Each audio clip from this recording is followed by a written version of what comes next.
How's it going, everybody? This is Mike with MHC Knives, and I'm doing this video today to show you this one knife I got completed. Show you, give a few shout outs for some of these knife makers. I've been watching their videos. I know I haven't posted a video in a while, but I'm still here. I'm still watching the videos and commenting on the ones. And also, I'm going to show you a tip that I figured out. A lot of you might know it, but I haven't seen it anywhere. So I'll show it to you so you can see what I got going on. So the knife that I finished was a Skinner. And these are one of the 440 carbon stainless blades that I had cut out on a water jet. And this is a knife I've had in the workings just because I started on. It's one of the first knives I started on over a year ago. And I just, I started on it, and then I had something else, another knife I had to do, and you know how that works. And I'm sure every one of these knife makers on here can go back through their shop and they'll find knives they started on a while ago and never finished. So I figured I was going to do that, finish some of the stuff I already had going on. I still have this time of the year. It's kind of hectic for me because I don't know, as a lot of you know, and some of you might not know, that I'm a part-time knife dealer. I have been since 2008. So I get kind of busy this time of year with customers that are been with me for a long time, send me emails about certain knives. And I don't have a website. I tried that. It's just too much headache. So that's going to be covered about that in another video after this one. But I wanted to show this knife. So it's like a little skinning knife. It's a nice little knife. It's actually about an 1/8 inch thick steel, but you can see how it tapers right on down pretty good. It's sharp. I don't know. It hasn't even been sharpened final. So, and the blades, the handles, the scales, that's a horn material. And when I first started with the scales, I thought that they were that was it was like plastic, because it felt like plastic. But then as I was grinding it, I knew that it was had to be a horn material, because as of y'all know that's done stag and bone, it has a distinct smell to it when you grind it. So I know it was really bone. I put some stainless steel pins in it. And when I do my knife scales, I do them on my 1x30 from, I get the first profile with an 80 grit belt. Then I go to 120 to get it refined down some more. And then I go up to a 180 on my 1x30. Once I get to 180, then to my limited knife grinding skills on a sander, I have more skill. I've done it more with hand sanding it. Then I take it off, and I go from 220 up to 1,000. Now I don't go every grit 220, 240. I'll skip. I'll go from 220 to 320.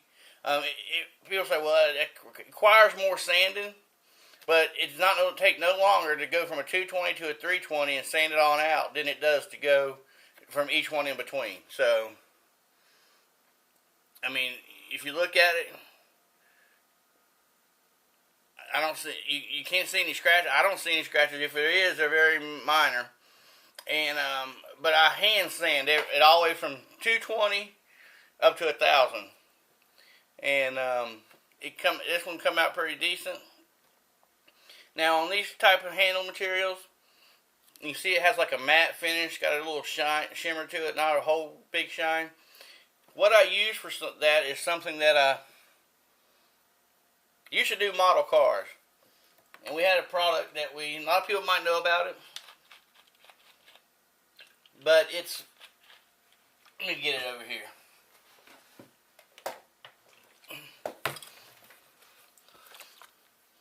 It's just Future. It's made by Pledge, but it's floor care. It's actually a floor wax with Future in it,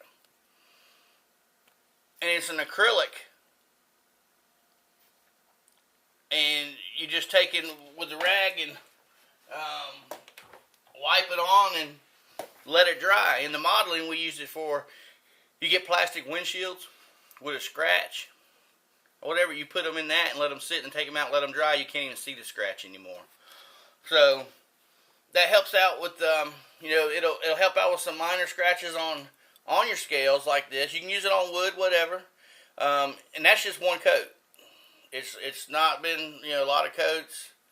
I don't want them real shiny. I just like them to have a little sheen to them. So that's that. I have a leather sheath, which y'all seen before in another video, I believe, that I made for it. This is one of my first leather sheaths. It's just a fold-over sheath, and I, made a little belt loop for it, and it fits pretty good. So that's what I've been up to with the knife making deal. I'd like to give a couple of shout outs. First, let me do this. I want to give you a tip I found out on when I do my leather. And you know how once you get it done like you want to, the edges,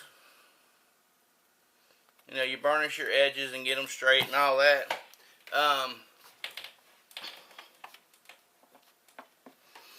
I found out once you get them sanded where you want them, and I found this out by accident, because usually on my edges of my sheaths I use my Dremel with a sanding thing on it. But I had a Dremel, the little drum, which has a wore out sanding thing on it. And what I found out by using that is, that's the perfect tool for burnishing that leather on the edges. I mean, it works beautiful. It doesn't take no material. I guess right here is almost perfectly smooth. And you could probably do it with the rubber part on the little arbor here, but I'm not really wanting to make a groove or wear that rubber down. So with that wore out sanding disc on it, that thing works beautiful. It smooths them right on down.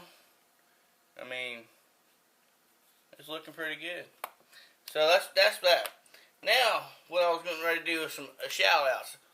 I watch YouTube every day, and I look at people that I'm subscribed to and that subscribe to me. I look at their videos, and there's a lot of good and excellent knife builders on YouTube. Me being a knife dealer and being in the knife industry, there's a lot of high-end custom knife makers. And, when you read their articles, or you read people that does reviews on their articles, they kind of put down a lot of what the hobby and home knife maker does. But I'm going to tell you, I've seen some work by some of these hobby homemaker knife maker guys on YouTube that does work very comparable to what they're doing. So just let me say that. And there's a lot of guys on here that you need to check out.